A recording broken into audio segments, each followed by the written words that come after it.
3. La teoría social de Max Weber. En Max Weber convergieron el interés por el estudio de la historia, el derecho, la economía y la sociología. En todos sus textos, es posible encontrar ideas y ejemplos que muestran la importancia que asignaba a las definiciones conceptuales en tanto instrumentos fundamentales para la elaboración de explicaciones. Wolfgang Schüchter, uno de los más reconocidos especialistas en su obra, afirmó que sus libros pueden ser considerados como trabajo de historia, pero mucho más que eso, ya que aportan respuestas a una compleja constelación científica de problemas y establecen pautas para la investigación en las ciencias sociales en general. 150. Por cierto, en todas las contribuciones de Weber abundan las observaciones metodológicas y los mecanismos explicativos que amplían el sentido de sus conceptos. Mucho antes de aceptar su condición de sociólogo, el interés intelectual de Weber por la disciplina se orientaba a hacer aportes metodológicos desde la sociología para mejorar los estudios sobre la historia, conectando diferentes esferas de prácticas sociales tales como la economía, la política, la religión o el derecho. Weber resumió las razones que lo llevaron a la sociología en una carta escrita en 1920 a Robert Liefman, en la que con estilo irónico rechazó por metafísica la existencia de entidades colectivas y de un supuesto espíritu del pueblo y los protagonismos de las masas, diciendo que, sí, en definitiva, me hice sociólogo, como lo indica el decreto de mi nombramiento, ha sido esencialmente con objeto de poner término a estos ejercicios a base de conceptos colectivos, cuyo espectro no cesa de merodear. La sociología no puede proceder sino de las acciones de uno, de algunos o de numerosos individuos separados. Por eso se encuentra obligada a adoptar métodos estrictamente individualistas. 151. En la teoría de Weber, los individuos pueden ser unidades integradas por muchas personas o bien sujetos individuales. Cuando se ocupó de lo que denominó formaciones sociales, como el Estado, la Iglesia, la corporación, el matrimonio, etc., temas que tuvieron un lugar central en sus investigaciones, alertó sobre la necesidad de evitar la sustancialización de estos conceptos, es decir, de no pensarlos como entidades abstractas, ahistóricas e invariables, con independencia de las efectivas manifestaciones de su existencia y acción. Al respecto, Weber aclaró que al hablar del Estado, de la nación, de la sociedad anónima, de la familia, de un cuerpo militar o de otras formaciones sociales semejantes, se refería únicamente al desarrollo de un tipo de acción de varios individuos, real o construida como posible, nombrándolo con el concepto jurídico, pero usado en un sentido completamente distinto. 152. Weber introducía el problema de las representaciones imaginarias de lo social relacionándolo con las formaciones sociales que en principio existían como entidades jurídicas. La interpretación de la acción debe tomar nota del importante hecho de que aquellos conceptos empleados tanto en el lenguaje cotidiano como en el de los juristas, y también por el de otros profesionales, son representaciones de algo que en parte existe y en parte se presenta como un deber ser en la mente de los hombres concretos, y no solo de jueces y burócratas, sino del público en general, la acción de los cuales orienta realmente. Y también se debe tomar nota de que esas representaciones, en cuanto tales, poseen una poderosa, y a menudo dominante, significación causal en el desarrollo de la conducta humana concreta. 153. Por su parte, en un sentido más general, Steven Kelberg destaca la importancia de los nexos relacionales, no siempre explicitados, que junto con las definiciones de las categorías conceptuales y de los tipos ideales integran el entramado analítico de la sociología histórica comparativa weberiana. 154. Dichos nexos explicativos que articulan esferas de prácticas sociales diferentes evitan los reduccionismos al remitir a pluralismos causales y construir configuraciones en las que se vincula la heterogeneidad de los factores. En Weber, la comprensión e interpretación del sentido subjetivo de la acción debía encararse partiendo de las acciones de agentes considerados como actores individuales que no se mueven en vacíos experimentales, ya que las nociones de poder y de dominación vertebraban su teoría. Por cierto, las explicaciones de individualidades históricas ubicaron su perspectiva teórica en el polo opuesto de quienes formularon leyes generales del devenir histórico. La sociología de Weber debe entenderse por sociología, en el sentido aquí aceptado de esta palabra, empleada con tan diversos significados, una ciencia que pretende entender, interpretándola, La acción social causalmente en su desarrollo y efectos. 155. En contraposición a las especulaciones que se limitaban a asociar ideas sobre aspectos inmediatos y evidentes de los procesos sociales, fuesen cuestiones materiales, legales o convencionales, Weber resumía su posición. La ciencia social que nosotros queremos promover es una ciencia de la realidad. Queremos comprender la realidad de la vida que nos circunda, en su especificidad. Queremos comprender, por un lado, la conexión y significación cultural de sus manifestaciones individuales en su configuración actual, y, por el otro, las razones por las cuales ha llegado históricamente a ser así y no de otro modo. 156. Al respecto, cabe recordar la importante observación de Julien Fouin cuando sostuvo que el mayor equívoco ha consistido en atribuir a Weber la idea de que explicación y comprensión son métodos absolutamente autónomos y aún opuestos. Él no se cansó de repetir que pueden ser utilizados de forma sucesiva y hasta simultánea y a menudo los asoció en un mismo proyecto de investigación, ya sea como explicación comprensiva o comprensión explicativa.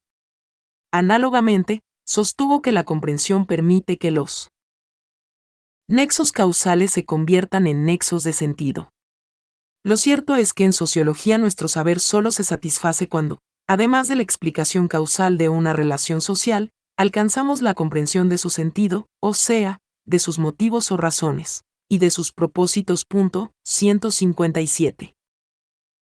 En fin, en la teoría weberiana se diferencian las ciencias empíricas de la acción, sociología e historia, que estudian el motivo de la acción, de las ciencias dogmáticas, jurisprudencia, lógica, ética, estética, que pretenden investigar sobre el sentido justo y válido de los comportamientos. Las ciencias empíricas de la acción tienen por observables regularidades, es decir, acciones que se repiten con el mismo significado subjetivo típico en un mismo agente o en numerosos agentes, y que, eventualmente, se repiten también al mismo tiempo. De dichos tipos de desarrollo de la acción se ocupa la sociología, a diferencia de la historia, que se ocupa de la imputación causal de acontecimientos individuales importantes, es decir, decisivos. 158. En sus comparaciones sociohistóricas, Weber propuso una amplia caja de herramientas heurísticas tanto para el análisis del particular desarrollo económico, político y cultural de las sociedades occidentales como de aquellas que siguieron vías diferentes.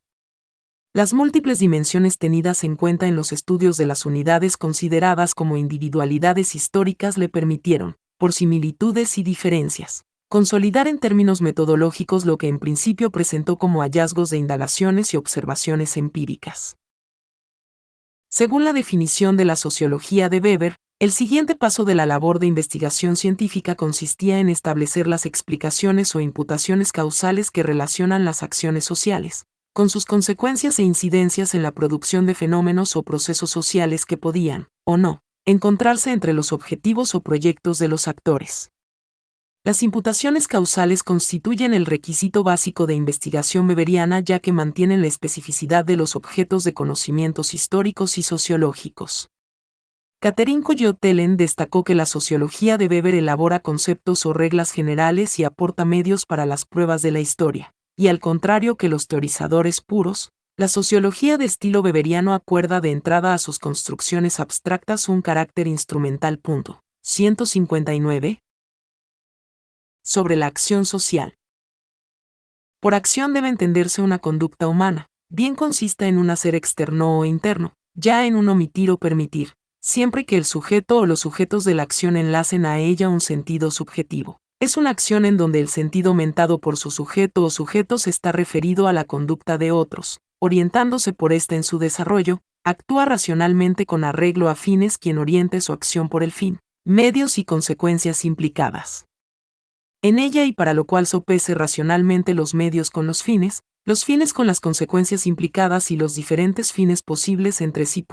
160. Pero, igualmente, Weber no dejaba de considerar que la acción real sucede en la mayor parte de los casos con oscura semiconsciencia o plena inconsciencia de su sentido mentado.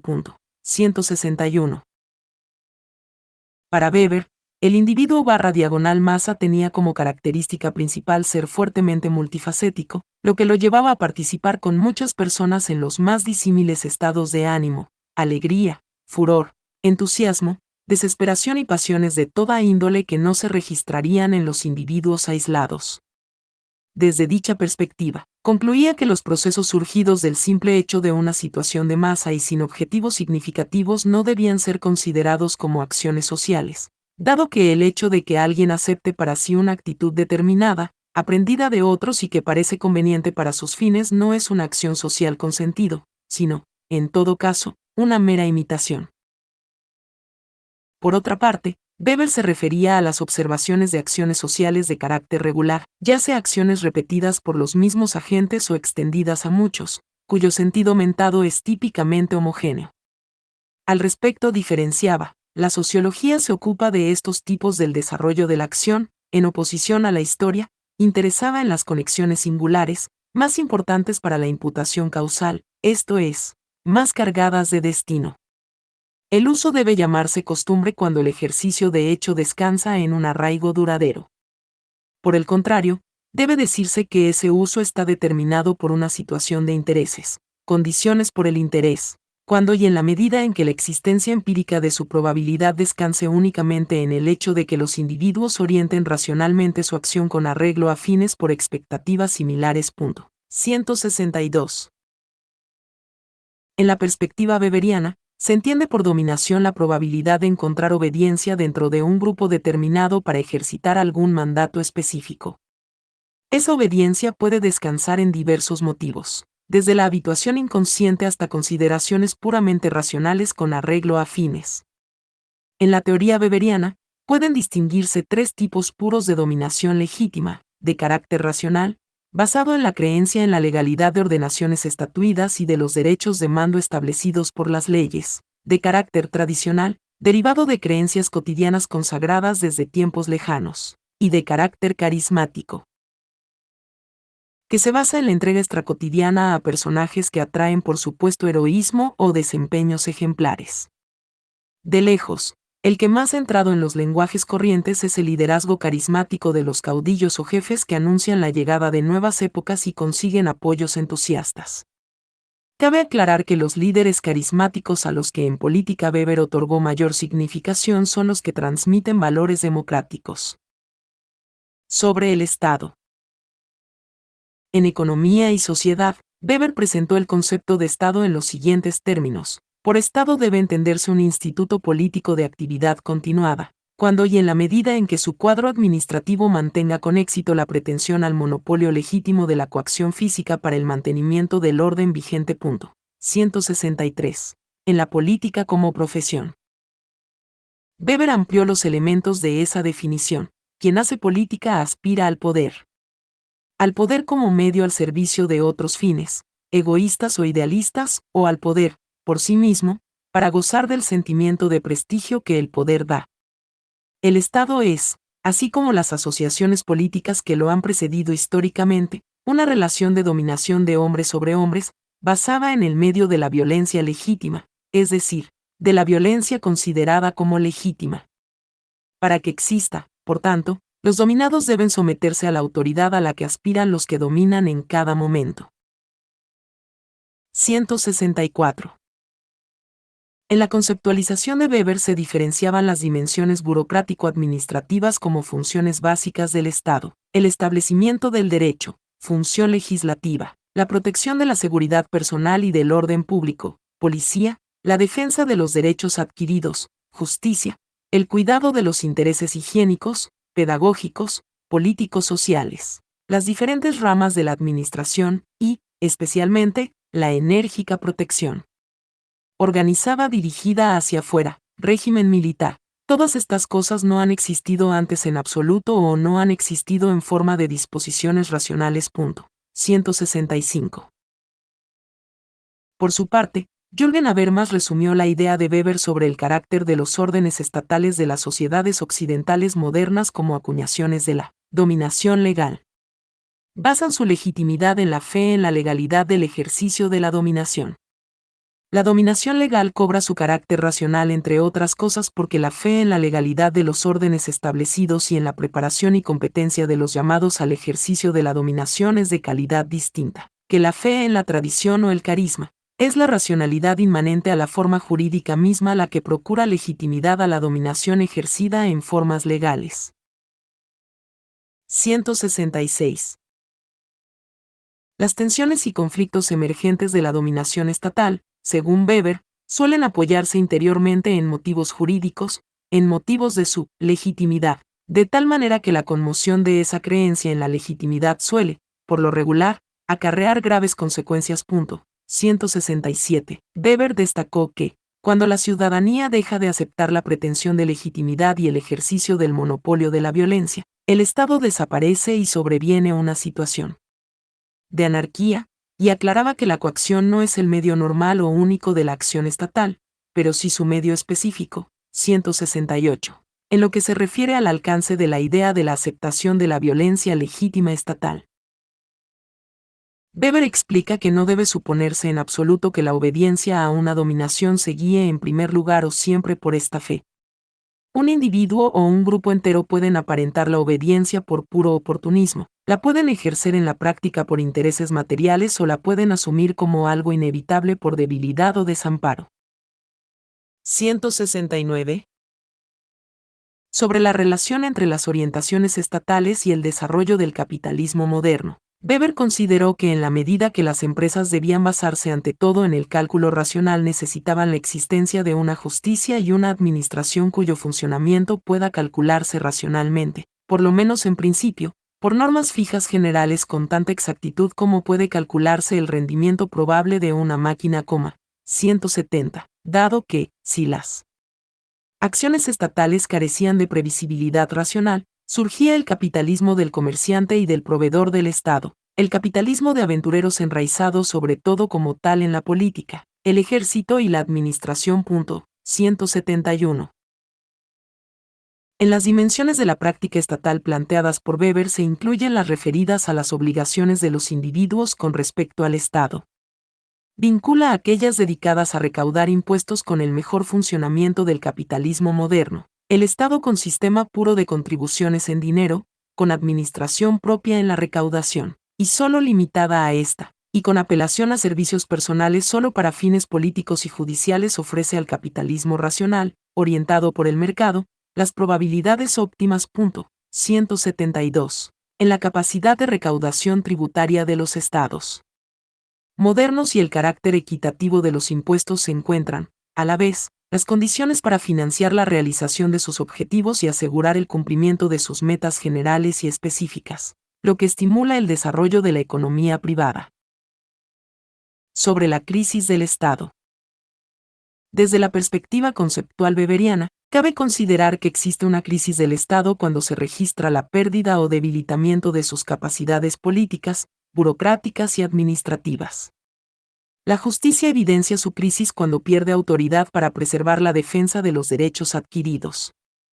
La crisis de las funciones estatales de policía se reconoce en la declinación de los niveles normales de protección de la seguridad de las personas, de la propiedad y del orden público.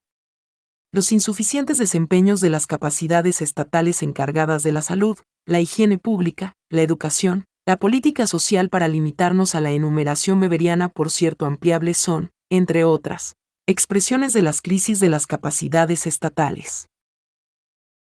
La incapacidad burocrática de control aduanero y migratorio, la falta de sanciones a las evasiones de impuestos, la economía en negro, entre muchas otras transgresiones de las leyes, son cuestiones que revelan la pérdida de las potestades estatales.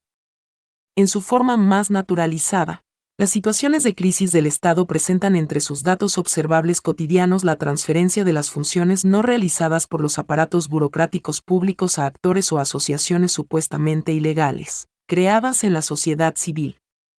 De lejos, uno de los ejemplos más elocuentes lo propuso Weber a propósito del problema de la seguridad urbana.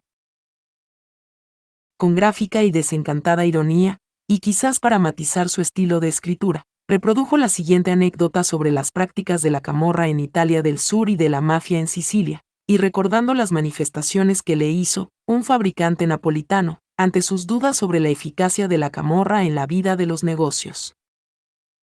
Signore, la camorra mi prende X lire al mese, ma garantice la sicurezza, lo Stato me ne prende 10 volte tanto, garantice niente, señor, la camorra me cobra X liras al mes, pero me garantiza seguridad. El Estado me cobra 10 veces más y no me garantiza nada.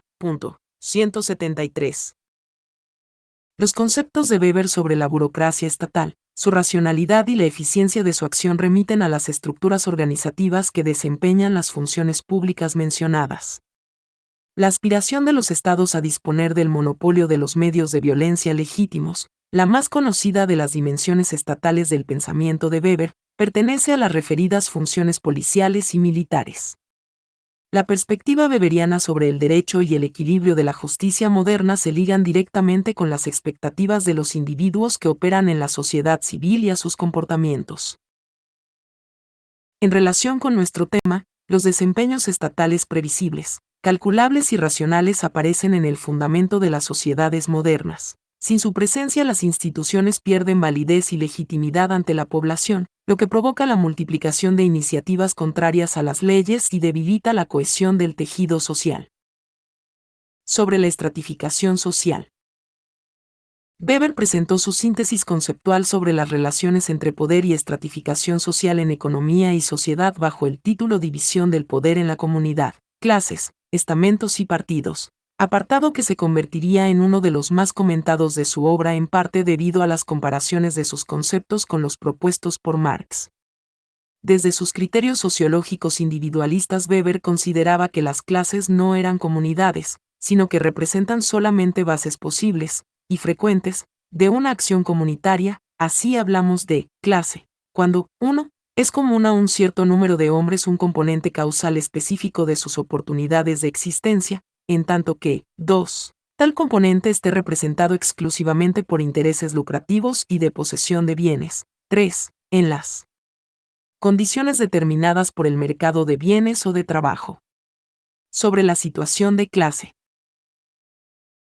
Afirmaba que ésta constituía el hecho económico más elemental de la forma en que se haya distribuido el poder de posesión sobre bienes en el seno de una multiplicidad de hombres que se encuentran y compiten en el mercado con finalidades de cambio que crea por sí misma probabilidades específicas de existencia. 174. Weber completaba su idea de las clases diciendo que la circunstancia de que los hombres pertenecientes a la misma clase reaccionen habitualmente frente a situaciones tan evidentes como son las económicas mediante una acción de masa según los intereses más adecuados a su término medio, un hecho tan importante como elemental para la comprensión de los fenómenos históricos, es algo que no justifica en modo alguno el empleo pseudocientífico de los conceptos de clase y de interés de clase, tan usual en nuestros días y que ha encontrado su expresión clásica en la siguiente afirmación de un talentoso escritor: el individuo puede equivocarse en lo que respecta a sus intereses, pero la clase es infalible en lo que toca a los suyos. Las acciones comunitarias que, por ejemplo, determinan de un modo inmediato la situación de clase de los trabajadores y de los empresarios son las siguientes: el mercado de trabajo, el mercado de bienes y la explotación capitalista. Una explotación capitalista presupone, por su parte, la existencia de una acción comunitaria de tipo particular que protege la posesión de bienes en cuanto tal, especialmente el poder, en principio libre, que tiene el individuo de disponer de los medios de producción. 175. Weber aludía a Marx cuando nombraba al talentoso escritor que ignoraba las heterogeneidades de la estratificación social, tema que retomó en Economía y Sociedad cuando se refirió al final interrumpido de El Capital, que debía dedicarse a la definición de las clases sociales. No es una tarea simple ordenar los abordajes conceptuales de Weber sobre dicha heterogeneidad, pues se encuentran dispersos en el conjunto de sus escritos publicados, incluidos aquellos que conservaron el carácter de borradores. En Historia Económica General, Weber desarrolló sus ideas con mayor claridad expositiva, en buena medida por las exigencias propias de los cursos universitarios y de las conferencias públicas. En el mencionado libro textualmente sostuvo: la burguesía puede incluir, de una parte, determinadas categorías de clases sociales, caracterizadas por ciertos intereses económicos. Conforme a esta delimitación, la clase burguesa no es un todo homogéneo. Grandes y pequeños burgueses, empresarios y artesanos caben, a la vez, en dicha clase. En sentido político, La burguesía abarca todos los ciudadanos del Estado, como titulares de determinados derechos políticos. Por último, comprendemos bajo la denominación de burguesía, en sentido estamental, aquellas capas sociales a las que la burocracia, el proletariado y, en una palabra, los que están fuera de ella, consideran como gentes de posición y cultura, empresarios, rentistas y, en fin de cuentas, todas las personalidades que poseen una determinada formación académica y, a la vez, un nivel de vida más elevado y un prestigio social. 176. En Economía y Sociedad, Weber destacó las diferencias cualitativas existentes en el proletariado, surgidas en un plazo no muy largo, que con el maquinismo alcanzan a los obreros semicalificados a costa de los obreros calificados, y a veces incluso los no calificados. El tránsito a la pequeña burguesía, independiente, fue en otro tiempo el ideal de todo trabajador. Pero la posibilidad de su realización es cada día más pequeña. 177. Su investigación, selección y adaptación de los obreros de las grandes fábricas 1908 tuvo el objetivo de determinar qué efectos ejercen las grandes fábricas sobre las características personales, el destino profesional y el estilo de vida extraprofesional de sus obreros, qué características físicas y psíquicas desarrollan en ellos y cómo se manifiestan esas características en el conjunto del modo de vida de los obreros, 178, mientras que Psicofísica del trabajo industrial, 1908 a 1909. Se focalizó en las psicopatologías laborales, 179. Para Weber, las clases y situaciones de clase no tenían futuros históricos prefijados, pero en tanto analista de relaciones de dominación no reductibles a lo económico, algunos de sus análisis bien podrían ser confundidos con los de Marx y Engels. Una buena ilustración al respecto son las siguientes consideraciones expuestas en Economía y Sociedad. A la sombra de la Iglesia se han acogido más bien todas las capas sociales tradicionalistas cuya existencia ha puesto en peligro el capitalismo y el poder de la burguesía, la pequeña burguesía artesana, la nobleza y, después que transcurrió la época de alianza entre el poder real bastante seguro de su fuerza y el capitalismo, comenzaron a ser peligrosamente amenazadoras las veleidades de poder de la burguesía. El proletario moderno no es ningún pequeño burgués. Lo que amenaza su existencia no son potencias naturales y demonios que haya que dominar por medios mágicos, sino condiciones sociales susceptibles de examen racional. El poderío de los factores decisivos para la lucha política y la demagogia, por un lado, y del poder central, por otro, aumentan, como en todo grupo combativo de masas, a costa de los antiguos poderes locales, episcopales, sacerdotales.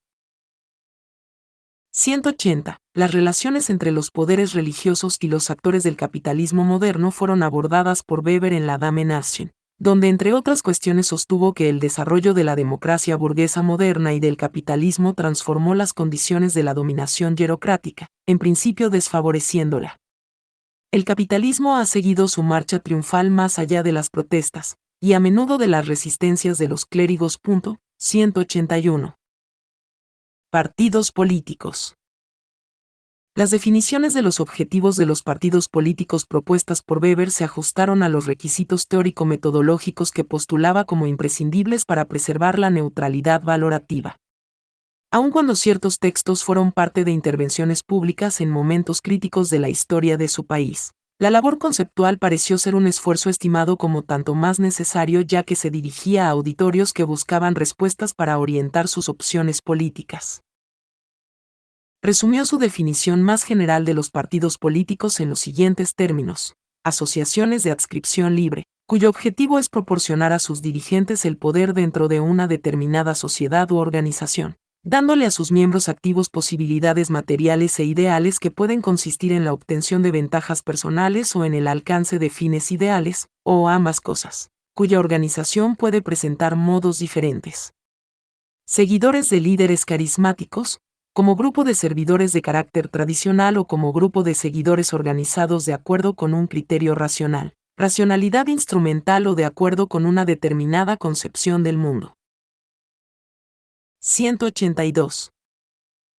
Para Weber, los partidos políticos tenían un rol central en la democracia parlamentaria, en tanto que sus dirigentes, inclinados a alcanzar cargos movidos por sus propios intereses materiales o simbólicos, necesitaban conseguir y conservar sufragios de la ciudadanía enunciando propuestas atractivas y difundiendo ideales. Daba su perspectiva sociológica fundada en la idea de acción social. Consideraba que la lucha entre partidos era un medio para asegurar la mejora de los desempeños de los líderes que, al ganar ventaja sobre sus competidores, serían sometidos a las críticas y a la vigilancia de esos rivales. Weber consideraba que los líderes parlamentarios cuyo carisma conquistaba apoyos en las masas cumplirían roles importantes al ser transmisores de valores a la sociedad. Además, la acción parlamentaria de los dirigentes partidarios no solo limitaría las influencias de las burocracias estatales sobre las orientaciones de las políticas públicas, sino que además contribuiría a fortalecer el juego democrático en la población. Sobre la estructura interna de los partidos norteamericanos, Weber destacó las características y funciones de los distintos actores de la profesionalización de la política en una sociedad nueva y sin mayores persistencias residuales de antiguos sistemas de dominación. Aludiendo a los modos de reunir apoyos para los jefes más reconocidos, y a lo que también era el comienzo de carreras políticas que podían ser promisorias, resumió los rasgos típicos del patrón o boss que trabajaba para los éxitos electorales de los partidos. Atento a la necesidad de dar definiciones aún de los que pudieran considerarse productos sociales poco nobles, Weber formula la pregunta ¿qué es el boss? Un empresario capitalista que reúne votos por su cuenta y riesgo. Puede haber conseguido sus primeras conexiones como abogado, como hotelero, tabernero o propietario de cualquier otro negocio por el estilo, o a un prestamista. A partir de ahí va extendiendo su red hasta controlar un número suficiente de votos. El boss no tiene principios políticos fijos, carece por completo de ideología y solo pregunta, ¿qué es lo que proporciona votos? No es raro que sea un hombre sin educación. Sin embargo, en su vida privada suele comportarse correctamente y sin reproche. Solo en su ética política se adapta espontáneamente a la ética corriente de la actuación política tal como se da, lo mismo que muchos alemanes lo habrán hecho en materia económica en la época del acaparamiento. El que se le desprecie socialmente como profesional, como político de profesión, le deja indiferente. 183. A modo de nota al margen, en su célebre conferencia La política como profesión, Weber sostuvo que, aunque los partidos políticos españoles, y por extensión, los de Latinoamérica, simulasen elecciones periódicamente al efecto de repartir cargos públicos entre sus séquitos, la política de los territorios que fueron colonias españolas se trata siempre, tanto en las llamadas elecciones, como en las llamadas revoluciones, del acceso al pesebre del Estado, en él. Que los vencedores desean nutrirse. 184. La modalidad organizativa de quienes buscan acceder a beneficios materiales ocupando cargos estatales puede caracterizarse en términos weberianos con el concepto de asociación definido en economía y sociedad como una relación social cuando y en la medida en que la actitud en la acción social se inspira en una compensación de intereses por motivos racionales, de fines o valores, o también en una unión de intereses con igual motivación. 185. Los mercados ilustran bien ese modo de reunión de personas que realizan intercambios mercantiles movidos por la búsqueda de ganancias individuales luchando contra otros. 186. En los análisis weberianos de los distintos regímenes políticos, además de los modos de acceso a las posiciones de poder eran tenidas en cuenta las condiciones objetivas, tales como las inserciones sociales o profesionales, que podían influir sesgando sus modos de administrar los asuntos públicos. Sobre el régimen plutocrático contó con el ejemplo de representación política prusiana, en la cual el Parlamento estaba compuesto con criterios basados en la desigualdad económica. Un tercio de los legisladores eran electos por el 4% de la población de mayores fortunas y que pagaban más impuestos. Otro tercio por el 12% de la población perteneciente al tramo siguiente de contribuyentes. Y el 84% restante de los votantes tenía derecho a escoger igualmente un tercio de los parlamentarios. 187. Weber rechazaba esa forma de representación expresiva de las desigualdades sociales por juzgar que preservaba el poder de los sectores aristocráticos.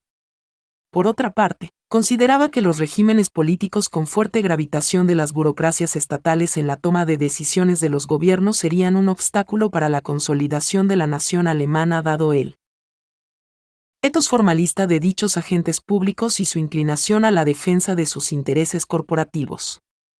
Según Kalberg, esas preocupaciones hacían que Weber viese en la democracia un reaseguro contra la dominación burocrática. 188. Weber estableció la distinción entre los partidos de notables, conducidos por personas que reunían solvencia económica y prestigio tradicional y vivían para la política, y los partidos de profesionales de la política, propios de las democracias modernas, surgidos a fines del siglo XIX junto con la ampliación de los derechos electorales, cuyos dirigentes vivían de la política. Y sus organizaciones contaban con empleados y burocracias especializadas. Sobre las razones por las que los profesionales tendían a ganar posiciones en los modernos partidos, el autor decía que la propaganda moderna de masas llevaba a la racionalización de las actividades organizativas y proselitistas. Dichos actores, según Weber, buscaban procurar a sus dirigentes posiciones de poder para que éstos otorgaran a sus miembros activos beneficios o satisfacciones materiales o ideales, lo que podía consistir en la obtención de ventajas personales o de fines objetivos, o ambas cosas. O pueden orientarse predominante y expresamente en beneficio de clases sociales o de grupos sociales determinados o a favor de principios generales o de fines objetivos concretos. Partidos ideológicos. 189. Democracia. Weber se refirió a los sentidos múltiples de la palabra democracia, que en sí misma significa simplemente que no existe ninguna disparidad formal de derechos políticos entre las diversas clases de la población. 190. Sobre las razones por las cuales los gobiernos se llamaban democráticos. Sostuvo que era por suponer que todos los ciudadanos estaban igualmente calificados para ejercer la dirección de los asuntos comunes y porque el poder de mando se reducía al mínimo y el jefe puede considerarse como un servidor de los dominados.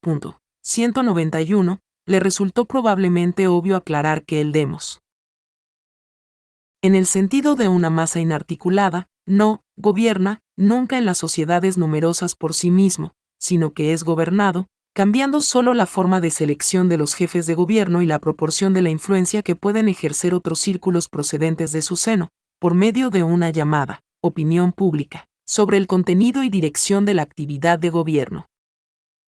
192. Para impedir las transgresiones demagógicas de un régimen de democracia plebiscitaria en el que el presidente popularmente electo debía insuflar valores en la sociedad, Weber estimaba que era necesario evitar que las funciones estatales fuesen desvirtuadas por preferencia hacia determinados sectores sociales, ya que al Estado no le correspondía desarrollar políticas sociales o de bienestar, pues eso iría contra la racionalidad formal propia de las instituciones burocráticas, dado que con los criterios de justicia social y el espíritu del llamado Estado-Providencia, donde predomina la combinación de principios éticos sociales y utilitarios sociales, rompe toda rigidez jurídica formal. 193. Con ese tipo de prácticas, según Weber, el buen príncipe asumiría rasgos patrimonialistas y buscaría una fuente de legitimidad basada en la provisión de bienestar. 194. La popularidad del presidente designado por sufragio universal imaginado por el gran sociólogo alemán debía ser el resultado de iniciativas que despertaban adhesiones en la sociedad sin transgredir los marcos de las instituciones ni manipular la opinión pública. Por otra parte, y en un sentido general, Weber reiteró con frecuencia los peligros que entrañaban las democracias de masas para el Estado, dados los predominios en sus orientaciones de elementos emocionales, y resumía su opinión sosteniendo que cualesquiera que sean en un caso particular las capas sociales que la forman, solo piensa hasta pasado mañana, porque se halla siempre expuesta, como la experiencia lo enseña continuamente, a la influencia momentánea puramente emocional e irracional. La política eficaz democrática se hace con la cabeza, en tanto que es totalmente irracional, desde el punto de vista político estatal, la masa no organizada, o sea la democracia de la calle. 195. Como ejemplos democráticos de su país, Weber mencionaba las organizaciones sindicales y el Partido Socialdemócrata. Orígenes y desarrollo del capitalismo. En su investigación sobre los orígenes del capitalismo, Weber partió de una constatación simple. En las estadísticas profesionales de los países en los que existían mezclas de credos religiosos, se revelaba con mucha frecuencia un fenómeno que había motivado controversias en la prensa y la literatura católicas y, también, en algunos congresos católicos alemanes, los líderes empresariales y los dueños del capital, así como los trabajadores más calificados, sobre todo, el alto personal de las empresas modernas, con más experiencia técnica y barra diagonal o comercial, era mayoritariamente de confesión protestante. Weber se planteó entonces la pregunta sobre las causas de esa situación y estimó que, si bien la posesión familiar de capitales o el acceso a una educación costosa podrían haber favorecido el predominio en la actividad empresarial de algunas personas, dichos factores no eran generalizables en los casos de los trabajadores. Con respecto a los pensamientos corrientes que consideran que la riqueza de las personas se explicaba por su afán de lucro, Weber descartó tal motivación diciendo que el afán de lucro, como la tendencia a enriquecerse, sobre todo a enriquecerse monetariamente en el mayor grado posible, son cosas que nada tienen que ver con el capitalismo.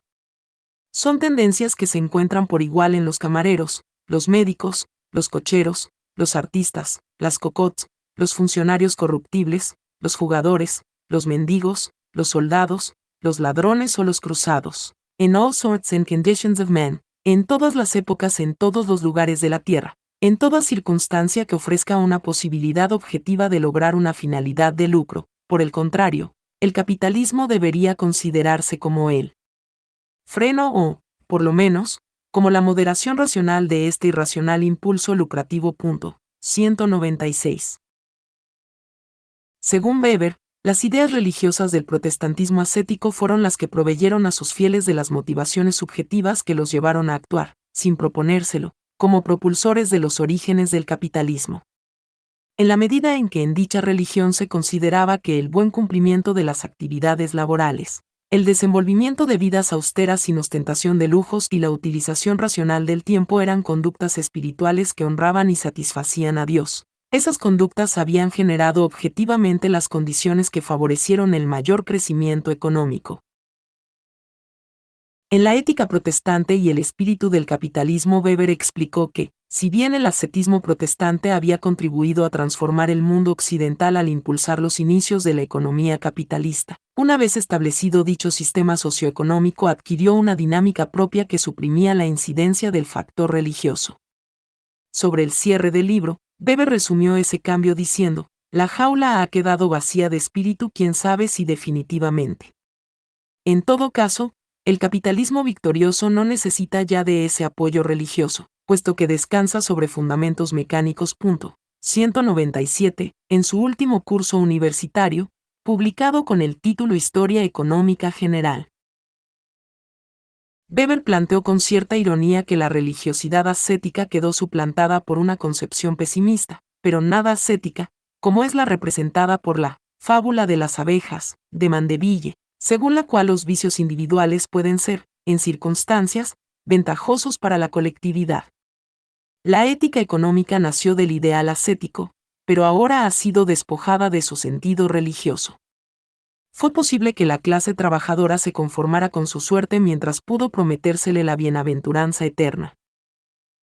198. Para Weber, el capitalismo sin valores había alcanzado su mayor arraigo en los Estados Unidos, lo que ilustraba con un ejemplo que juzgaba pertinente. ¿No podría retirarse a la vida privada un viejo con sus $75,000 anuales?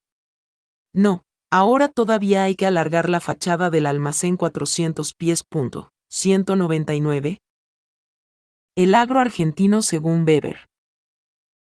El artículo de Max Weber Argentinische Kolonistenwirtschaften, 200, no constituye una bifurcación secundaria en la obra del gran sociólogo alemán. La preocupación por el presente y el futuro de su país, que es fácil reconocer aún en sus escritos en apariencia más alejados de la problemática alemana de sus días, resulta transparente en su análisis de las condiciones de producción y de competitividad internacional del agro argentino de fines del siglo XIX. Con muy poca información empírica, seguramente provista por ligeros artículos periodísticos y por algunas correspondencias privadas de colonos afincados en el sur de América Latina, El texto de Weber puede considerarse un ejemplo de rigor conceptual para tratar de dar cuenta de las ventajas comparadas de la Argentina con criterios y parámetros evaluativos diferentes a los que se centraban exclusivamente en la denominada extraordinaria fertilidad natural de las pampas locales.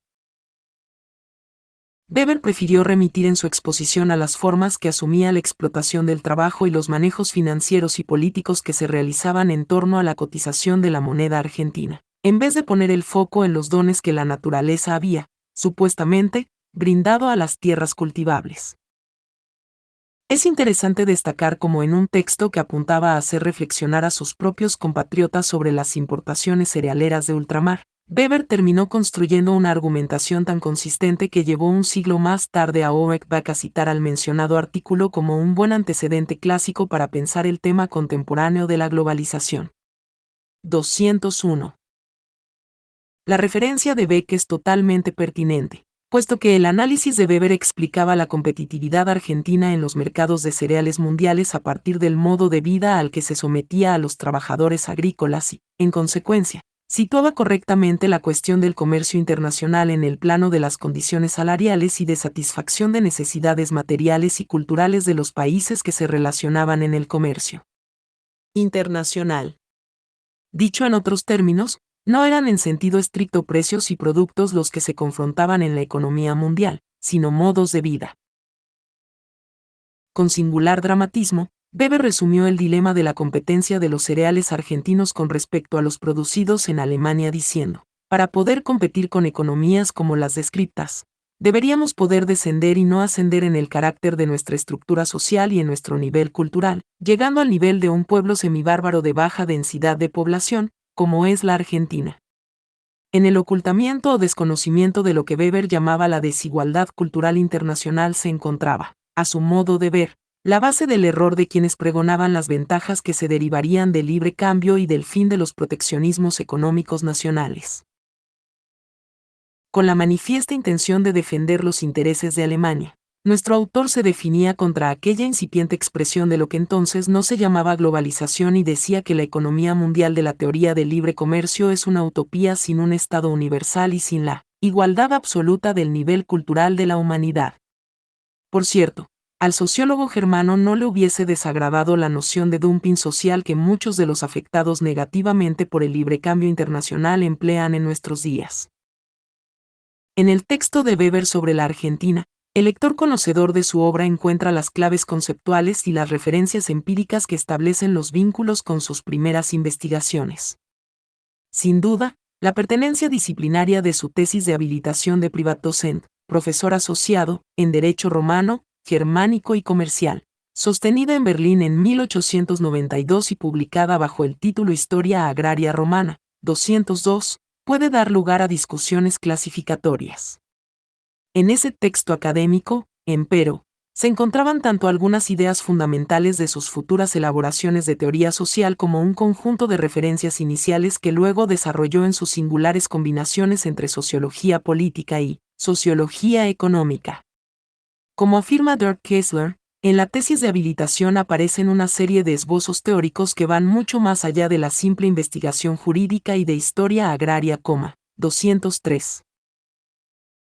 Y que conducen su reflexión al tema de la dinámica de las formas capitalistas agrarias de producción, a sus efectos y vínculos con las tradiciones sociales, las formas jurídicas y los cambios políticos.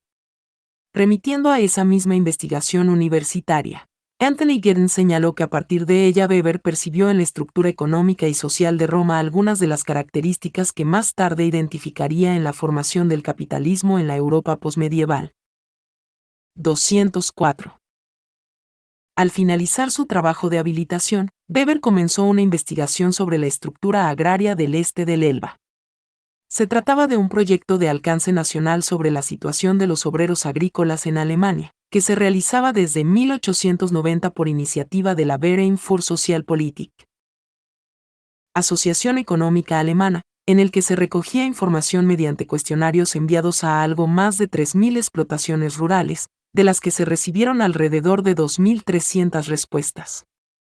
Para completar la información, Se realizó otra encuesta igualmente autoadministrada que consiguió sumar unas 300 respuestas sobre temas más específicos.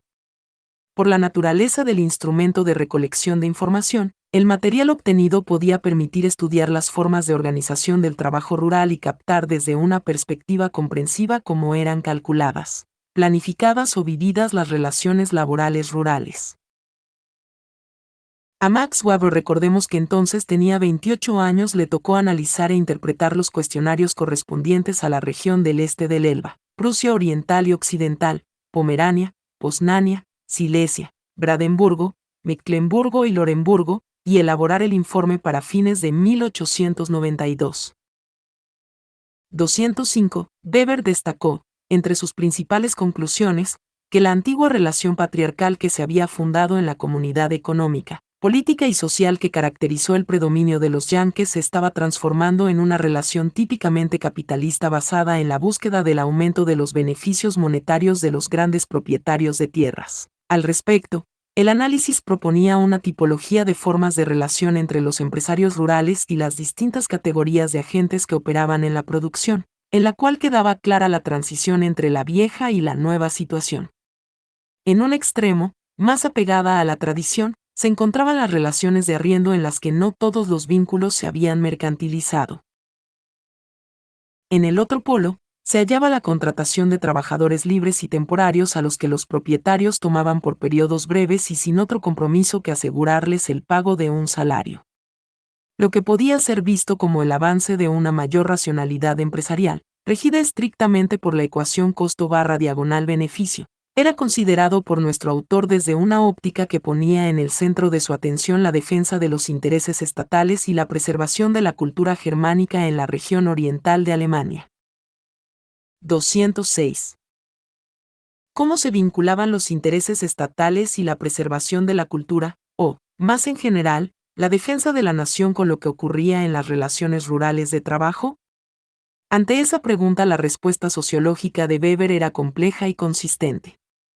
Los modos tradicionales de organización del trabajo de los establecimientos agrícolas habían asegurado la reproducción de una comunidad de valores e intereses, sobre la que se asentaban formas de aceptación de la autoridad y del orden cuya contribución al tejido social de Alemania había sido fundamental, y esto no únicamente para la Prusia Oriental, sino para el fortalecimiento y eficacia de todo el entramado político e institucional nacional. Weber resume su idea diciendo que la gran solidez de la organización pública de la agricultura era a la vez el reflejo y el fundamento de la rigurosa organización del Estado. Era, ante todo, la base sobre la cual se desarrollaban las condiciones psicológicas de la disciplina militar.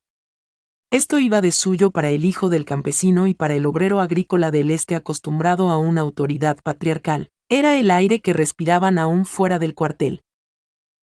207.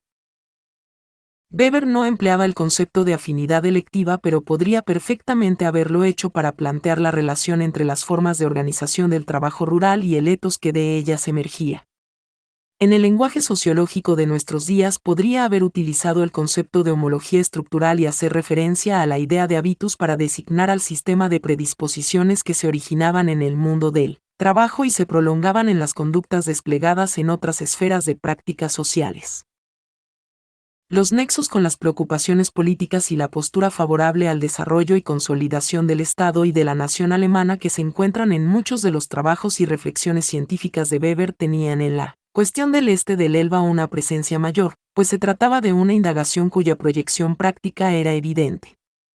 Lo que sucedía junto con los cambios en la economía rural era la modificación de los valores sociales. Con particular impresionismo, y con un dejo de ironía, Weber se refería a los nuevos, y desentendidos socialmente, empresarios capitalistas del agro en la relación con sus empleados temporarios y decía, no se les puede pedir a los horticultores silesianos que vean en el propietario terrateniente un representante de sus intereses y, menos aún, se puede demandar eso a los obreros de la remolacha a quienes hace vivir amontonados durante el verano en un galpón. 208. Al quebrarse las relaciones materiales y simbólicas que habían permitido hasta no hacía mucho tiempo que los yanquis desempeñasen una autoridad reconocida cuyo carácter Weber valoraba positivamente. 209. Se ampliaban como contrapartida el individualismo y los deseos de libertad de los trabajadores que gozaban de una autonomía laboral y social desconocida hasta entonces. Sus nuevas condiciones de vida podían estar acompañadas por el incremento de la incertidumbre y de la inseguridad económica, pero no por eso eran menos bien recibidas por quienes habían logrado la expansión del poder de decisión sobre sí mismos. Aquí el tema que preocupaba a Weber eran las consecuencias en la estructura demográfica por la acción de quienes usaban la autonomía y las ansias de libertad para migrar hacia otras regiones de Alemania, despoblando el este y generando las condiciones objetivas para la llegada de contingentes eslavos, polacos y rusos. Las menores exigencias en materia salarial y de condiciones laborales de los eslavos, según surgía de las encuestas que había analizado Weber, eran un elemento atractivo para los empresarios rurales que buscaban disminuir costos de producción y tener mano de obra precaria y dócil. El análisis de Weber resaltaba las referencias a la doble corriente migratoria y cerraba el círculo de consecuencias negativas que provocaban los cambios de los comportamientos económicos de los empresarios rurales. Lo que en principio estaba motivado por los deseos individuales de encontrar mayores ganancias terminaba poniendo en riesgo la germanidad del este alemán. Escapa al objeto de esta presentación detenernos en la exposición de las sugerencias políticas de Weber para contrarrestar los fenómenos mencionados. Cabe, pues, volver al estudio sobre la Argentina, ahora debidamente ubicado en el contexto de la producción intelectual y de las preocupaciones políticas de su autor en el primer lustro de la última década del siglo XIX. Las observaciones de Weber sobre las falacias de las teorías librecambistas a nivel internacional justificaban indudablemente su interés por las condiciones internas de producción agrícola en la Argentina. No obstante, si se tiene en cuenta el objetivo político de defensa de la nación alemana que surca todos sus escritos de la época, de los cuales su lección inaugural de la Cátedra de Economía Política de la Universidad de Friburgo de 1895, 210, es el más claro y conocido. El estudio sobre la Argentina cobra un significado muy distinto al de una toma de posición política sobre el comercio internacional. En Friburgo, Weber sintetizó la meta en torno a la cual correspondía poner todos los esfuerzos: la unificación social de la nación, hecha añicos por el desarrollo económico moderno, con vistas a las duras batallas del futuro. 211. Su texto sobre el lejano país latinoamericano le servía como ejemplo histórico y concreto del modo en que se podía encontrar éxito económico y, al mismo tiempo, forjar una sociedad hecha añicos. Las colonias agrícolas de Entre Ríos eran, en el relato de Weber, todo lo contrario, a un tejido social capaz de dotar de sentido a la acción de quienes vivían y trabajaban en ellas. Allí todo se había mercantilizado. Los colonos compraban la tierra a una gran sociedad dedicada a la colonización y a la especulación. Las ganancias de esa gran sociedad comercial se lograban explotando a los colonos. Estos, a su vez, debían contratar trabajadores temporarios, desentendiéndose totalmente del conjunto de sus necesidades y dejándolos librados a su condición de nómadas cuando terminaban las cosechas. La relación laboral duraba 3 o 4 meses. En fin, la variación del valor moneda podía hacer desaparecer los beneficios del colono, y éste quedaba endeudado y perdía las tierras. Las ganancias terminaban en manos de la gran sociedad colonizadora y de las empresas exportadoras de cereales. A partir del paradigma, es la palabra que Weber emplea, argentino. Nuestro autor ilustraba a sus interlocutores políticos y sociales sus apreciaciones sobre las tendencias más graves que reconocía en la economía rural alemana. No era el suyo un ejercicio académico sobre países lejanos, y solo secundariamente constituía una reflexión sobre el comercio mundial. Aun cuando el tema tenía una función política e ilustrativa, la seriedad analítica de Weber nos dio un texto que, a algo más de 100 años de su primera publicación, invita a una lectura de interés teórico, histórico y, en cierto modo, de renovada actualidad. 150. W. Schuster. Acción, Orden y Cultura. Estudios para un programa de investigación en conexión con Max Weber, Buenos Aires, Prometeo, 2009, p. 114. 151. Correspondencia de Max Weber a Robert Liefman, en Revue Francaise de Sociologie, octubre-diciembre de 2005. 152. M. Weber, Economía y Sociedad, OB Cit, p. 22. 153, Ibid, p. 12. 154, S. Calvert, Max Weber's Comparative Historical Sociology, Chicago, University of Chicago Press, 1994. 155, M. Weber, Economía y Sociedad, OB Cit, p. 5. 156, M. Weber, La objetividad cognoscitiva de la ciencia social y de la política social, OB Cit, p. 61. 157, J. Frank, La sociología alemana en la época de Max Weber, entre Botomore y R. Nisbet, Camps, Historia del análisis sociológico, Buenos Aires, Amorortu, 1988, p. 199. 158, M. Weber, Economía y Sociedad, OB Cit, p. 6. 159, Secoyo-Telene, La sociología de Max Weber, París, La Découverte, 2006, p. 37. 160, M. Weber, Economía y Sociedad, OB Cit, p. 21. 161, Ibid, p. 18. 162, Ibid, p. 23. 163, Ibid, p. 43. 164, M. Weber, La política como profesión, Madrid, Austral, pp. 88 a 89. 165, M. Weber, Economía y Sociedad, OB Cit, p. 664. 166, J. Habermas, Facticidad y Validez. Sobre el derecho y el Estado democrático de derecho en términos de teoría del discurso, Madrid, Trota, 2005, p. 535. 167, M. Weber, Economía y Sociedad, OB Cit, p. 707. 168, Ibid, p. 1056. 169, Ibid, p. 171. 170, Ibid, p. 1061. 171, Ibid, p. 1062. 172, Ibid, p. 163. 173, Ibid, p. 1160. 174, M. Weber, Economía y Sociedad, OB Cit, p. 683. 175, Ibid, p. 686. 176, M. Weber, Historia Económica General, México, FCE, p. 267. 177, M. Weber, Economía y Sociedad, OB Cit, p. 245. 178, M. Weber, Sociología del Trabajo Industrial, Madrid, Trota, 1994. 179, id. 180, M. Weber, Economía y Sociedad, OB Cit, pp. 923 a 926. 181, M. Weber, La Dame Naschen, OB Cit, p. 389. 182, M. Weber, Sociología del Poder.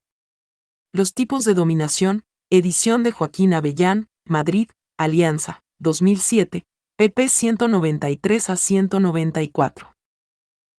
183, M. Weber, Economía y Sociedad, OB Cit, pp. 1089 a 1090. 184, M. Weber, La ciencia como profesión, Madrid, Espasa Calpe, 2007, p. 100. Como nota de color, las opiniones de Weber sobre la política española no eran muy distintas de las estimaciones formuladas por Marx en sus textos de mediados del siglo XIX, en los que criticaba a los seguidores de Espartero preocupados sobre todo de repartirse el botín consistente en puestos de dirección, empleos públicos, sueldos, títulos y condecoraciones. K. Marx y F. Engels, La Revolución Española, Moscú, Progreso, 1998, p. 98. 185, M. Weber, Economía y Sociedad, OB Cit, p. 33.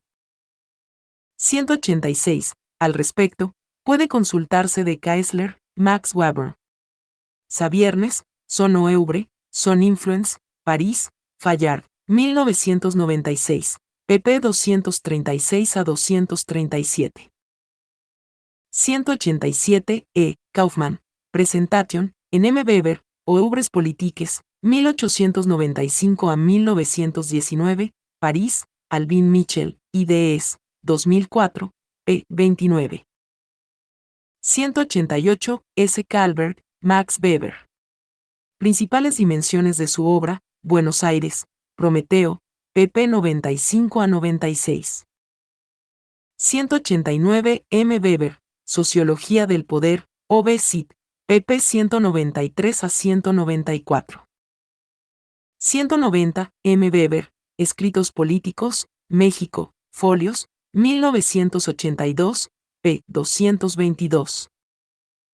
191, M. Weber, Economía y Sociedad, OB Cit, p. 701. 192, Ibid, p. 739. 193, Ibid, pp 710 a 711.